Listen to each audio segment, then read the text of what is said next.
Best renovations for your buck. How to get top dollar for your renovations.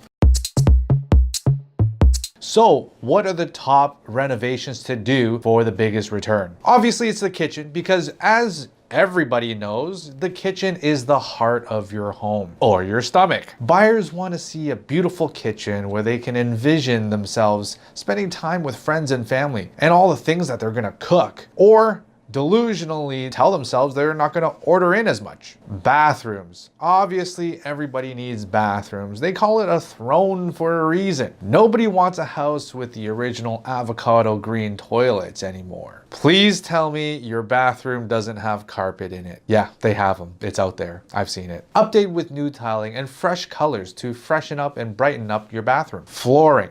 If you can afford it, do it. Nobody likes carpet anymore. Replace it with hardwood or high quality laminate. Don't go cheap. If you really need carpet, get an area rug. Now, the cheapest renovation you could possibly do that makes the biggest impact is painting. A fresh coat of paint in the right colors and tones can brighten up any room and make the space feel a lot more open and welcoming. It can even make your room feel bigger. In the end, if you want the biggest return on your renovation budget, renovate it to cater to as most potential buyers as possible. Go elegant and neutral. Follow these tips and you'll be sure to sell your home for top dollar when that time comes. Until then, I'll see you next Wednesday.